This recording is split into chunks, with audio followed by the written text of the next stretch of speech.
Welcome to Grow and Learn, everyone. This is Zorina, your host. Today, we're going to be speaking about investing in real estate. We're going to be speaking about syndicating, about empowering women, not only in terms of financials, but also in terms of mindset, how to become independent in mind and pocket. That's Today, I'm right. welcoming Robin Binkley. She's the co-founder of the company Real Equity Investment Partners. Together Mhm. with her husband. She's a homemaker, beautiful woman, mother. Hi, Robin. Hi, thank you for having me today. It's a pleasure to be here. Likewise, likewise. Robin, you're also a podcast host. Your podcast is called, actually, you have so many eggs in your basket. The podcast is called Real Equity Investment Partners. Well, the podcast is called Ladies. Sorry, excuse me. Yeah, Yeah, this Ladies was the Kicking company. Assets. Yes, yes. And my real estate business is called Real Equity Investment Partners. Right. So, ladies kicking assets. What is this all about? So, Ladies Kicking Assets a couple of years ago was birthed out of a mastermind group that my partner with that show, Courtney Moeller, and I felt like we wanted to educate women in the space of financial education, bottom line. And then we wanted to empower women to feel strong enough in their head knowledge, confidence, their heart knowledge, and their checkbooks to invest in assets for creating passive income. And typically, what we've found in the world that we've lived in is that many men kind of do most of that.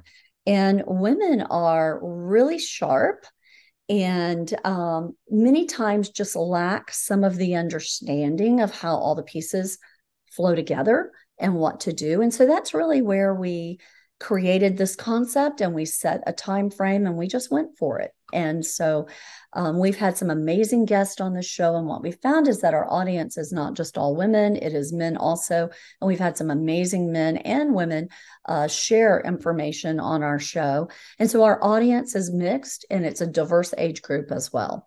People who are really seasoned and those who are just learning what to do. How do I get in this field?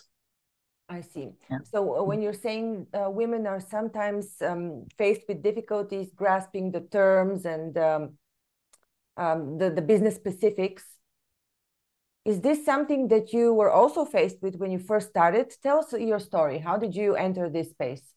So my story is I've always worked outside of the home. I ran nursing homes for almost 25 years and have three adult children. So we had, and I'm married. And so we had a very busy home. And like a lot of traditional scenarios, my husband primarily did our investing, through, traditional groups like Charles Schwab or Fidelity or some of those types of scenarios. But we've always, both of us, had a desire to invest in real estate. And so we were doing a little bit of that here and there. And we really bought a commercial property with his business partner, my husband's business partner, some years ago. And that was our first real segue into real estate investing. And we read a book by Robert Kiyosaki called Rich Dad, Poor Dad that has been around since the 90s and has been kind of a catalyst for many people to learn more and to have some direction and motivation in that space. And so that's really kind of what started us. Since we've had collaborations on self-storage facilities, some development, some international purchases. We've also have single family homes here in the US, and some vacation properties that we really use with Airbnb and that sort of thing. So anyway, we've syndicated larger projects like apartment complexes and Bitcoin mining, so digital currency. So, as you had mentioned earlier, I kind of chuckled to myself when you said you have a lot of eggs in different baskets. I also mirror that with my investment style. My investments are not all in the same asset class, they're in all of these different areas that I've mentioned. And I like a diverse portfolio. Because one thing, might not be doing well here while another asset is doing well. So it kind of gives you some leeway to have cash flow. Yeah. Okay. So let's segue a bit into that. I heard the Bitcoin Bitcoin mining, yes, syndication. digital currency, yes. Yeah. Did you mean Bitcoin? Did you say Bitcoin syndication? And if so, how does that work? So more than a year ago, myself and two other women, so my partners in that project are two other women.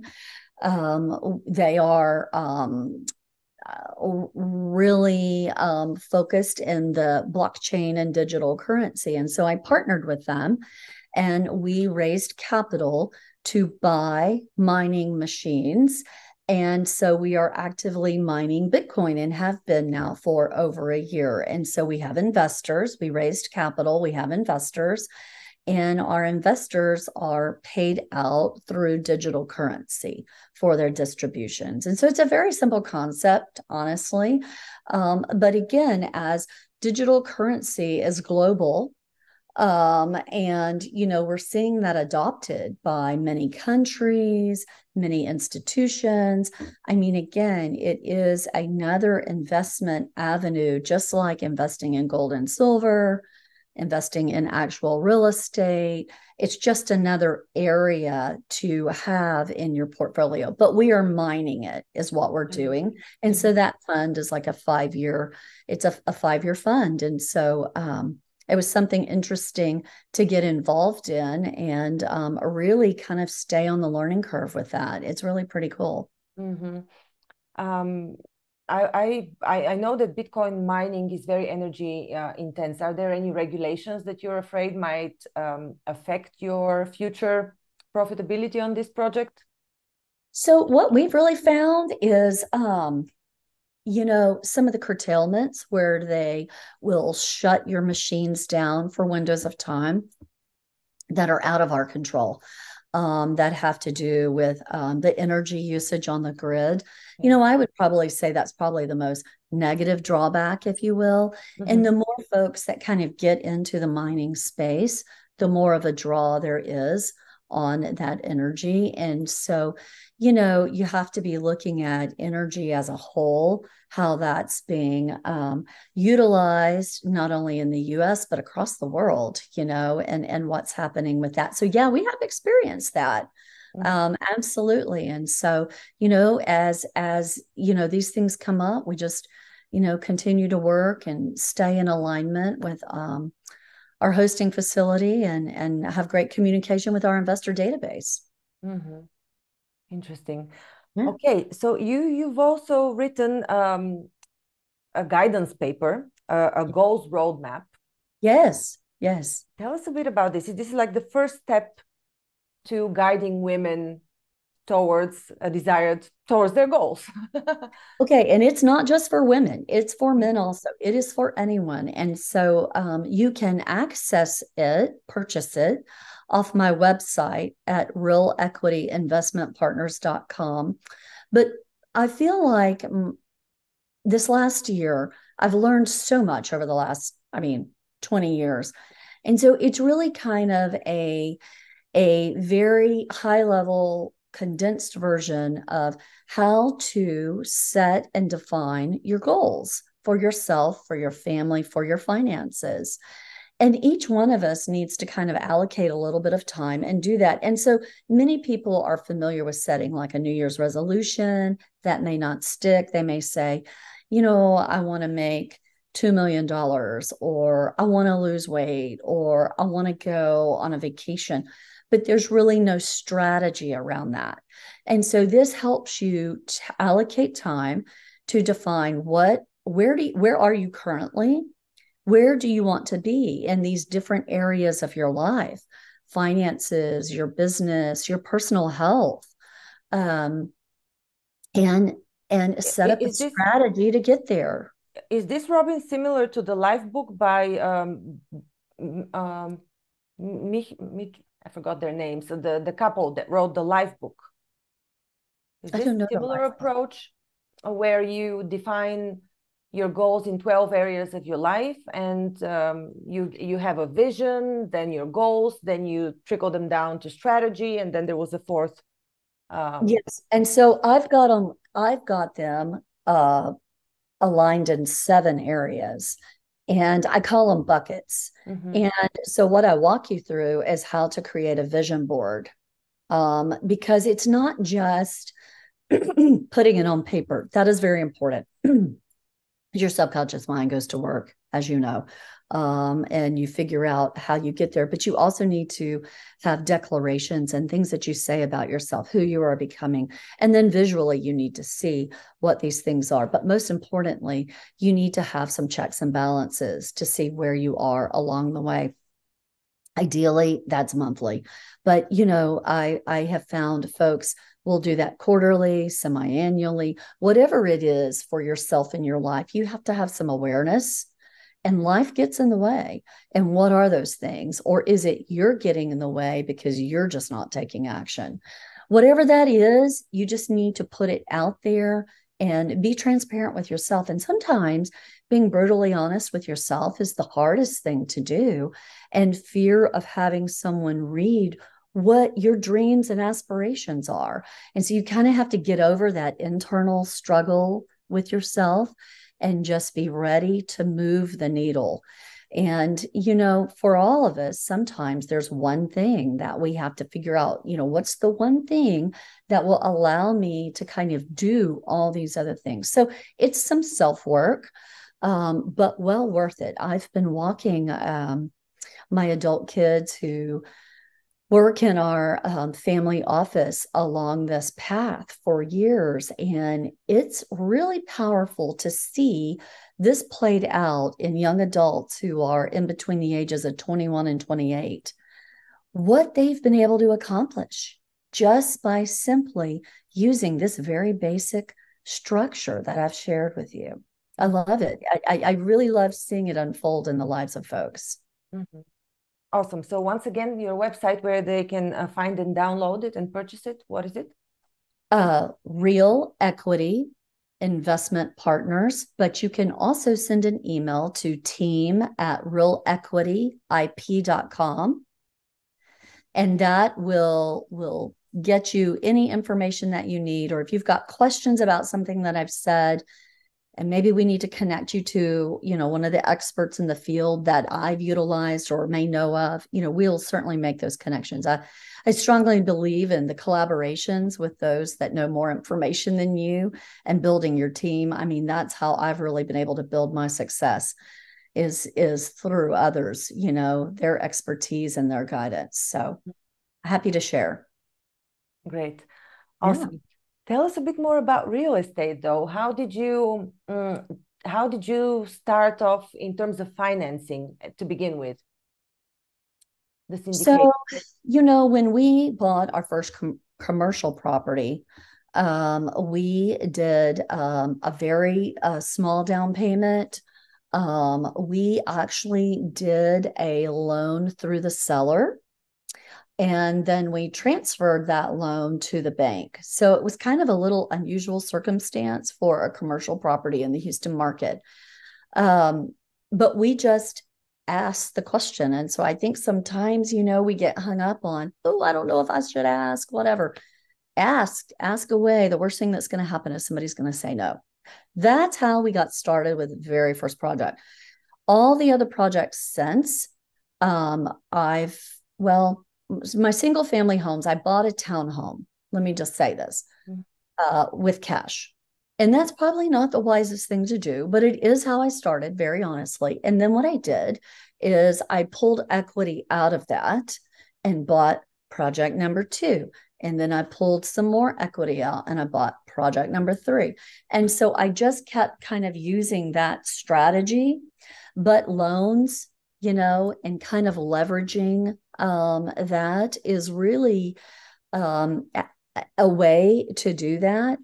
You can strip equity out of your own home and do a home equity line of credit and buy something. You can utilize your 401k dollars and use those dollars for investing. And so you just kind of one of the things that I do, Brett and I do, is when someone's got questions on how do I start, what do I do, this is where I'm at, but this is what I'd like to see, is kind of get a sense of where do they have some extra money, and some resources tucked away that they can utilize to buy these investment properties or be involved in syndications as a passive investor.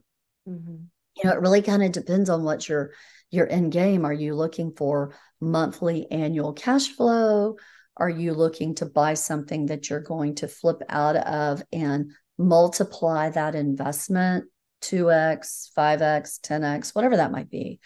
So you just kind of have to know what someone's looking for. And what I've looked for may not be what someone else is looking for. So you've got to do a lot of listening, and getting a sense of what someone needs. I can see how this model has worked until now, but I've also asked people, previous guests that I've had that are working in this space, what is your expectation of the current financial situation? Because, you mentioned Robert Kiyosaki, and he himself and some other people said that we're facing a credit dry period, very possibly. What is your expectation on that? So my expectation, I mean, I would love to see things move back to where they were a year ago, but I don't really foresee that. I really feel like we're kind of in this new normal. But what I'm currently doing, and somewhat, I don't want to use the word encouraging, but just sort of saying, make sure you've got some cash or liquidity. Whatever investments you may have, what's the level of liquidity that you've got, or making sure that you've not tied every single dollar that you have up in an investment. Now, I'm not telling you not to invest. Certainly I'm investing, but I'm just saying kind of sit more in a pause mode and see what's going on. This last year, I've said no to more investments than I've said yes to.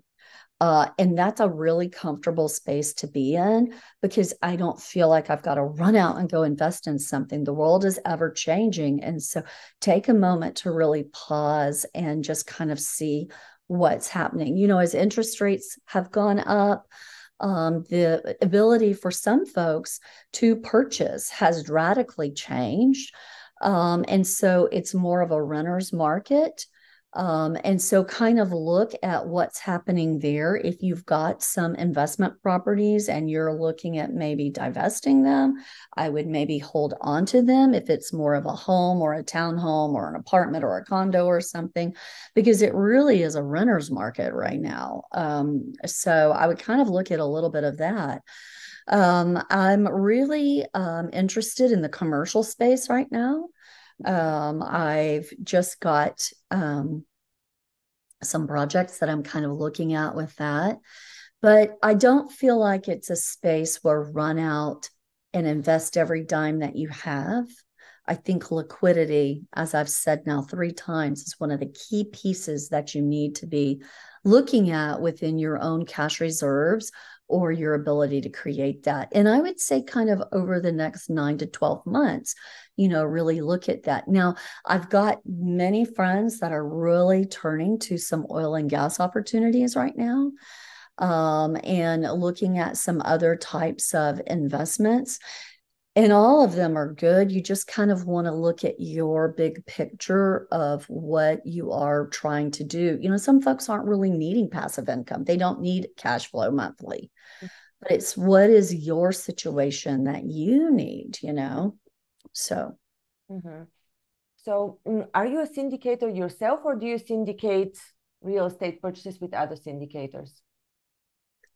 Yes, one and the same. It is one and the same. So yes, I am a syndicator. You're not organizing it, the one who does the organization of the syndication. Yes. So I have done that, and with a team of people. Never alone have I singly syndicated a project. I fully believe in a team, and different folks have different expertise in the hats that they wear, and how you bring a group together. But I am not actively today in this hot second syndicating a project. I just really haven't found one right this moment that I'm want to run out and go do. I've kind of spent my time creating over the last couple of months this digital product that we talked about on the goals roadmap. But yes, I am in that space of syndicating. Yeah, I understood. But in the syndication space, there needs to be a lead syndicator, right? Or not? This is what I understood from a previous. No, not necessarily. Not necessarily. I mean, yes. There's always somebody that's going to find the deal. They're going to find the deal and vet the deal. They're going to manage the deal. Yeah.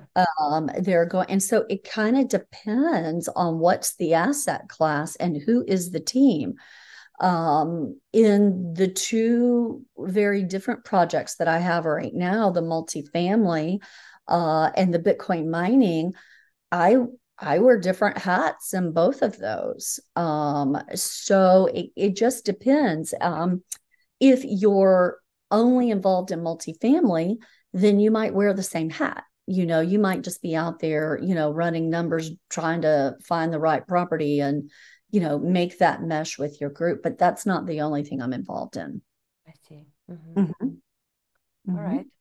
Yeah. Okay. So tell us about the other opportunity. There's a lot of opportunity. Yeah. But you know what I learned? Let me share this with you about syndicating.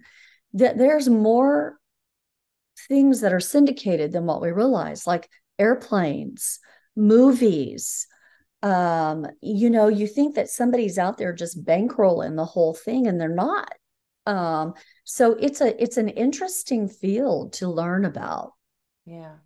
Well, it's the tokenization that is eventually going to enter the space of syndication. So that is right. And it is there. It is there, in some spaces. In real estate, it's, in this market, my business partner, Courtney Moeller, she's very involved in the blockchain and real estate. So, it is here. It's not that it's coming, it is here. Yeah. The adoption of the utilization of it by the masses is what, I think you're going to be seeing here very shortly. More of it. Yeah. Okay. So in the past year, you mentioned you've turned more towards coaching people, towards writing this book, guiding women more on their way of independence. How can you help anybody looking to get a grasp of their life and be independent? Well, I first and foremost, I would like for folks to understand that when they reach out and they've got a question, there is no question too big or too small. Okay. And so whatever it is, ask away, and we'll go from there. But I feel like, again, one of the things that we would do first and foremost is we just kind of have a conversation, which is what I do. I have a very brief initial conversation to just kind of understand what the individual is looking for. Like, what are they seeking to achieve? And sometimes it might be that we have, 1, 2, 3 scheduled conversations, maybe more. It just kind of depends on the need and some direction with what they're looking for in their life. Is it that they need some education on financial literacy and some assistance with a personal financial statement, asset mapping, things of that sort? Or is it that they kind of need to kind of get rooted and figure out where they're going with their goals? And so creating that strategy is sometimes the only thing someone needs. And from there, they just kind of go running with it.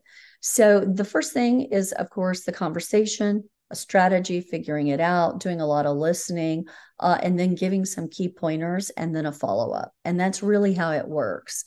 And that can be as much of or as little of that's needed. Yeah. Great. So again, the email team@realequityip.com is the best way to connect. Awesome. Yeah. Thank you so much, Robin. Anything else before we conclude? No, I would just say, it is not too late to start and think about goals for the current year that you're in. I mean, it's not too late to think about 2023 when doing reflection on things that you wish you could have, would have, should have. There's no better time than the present.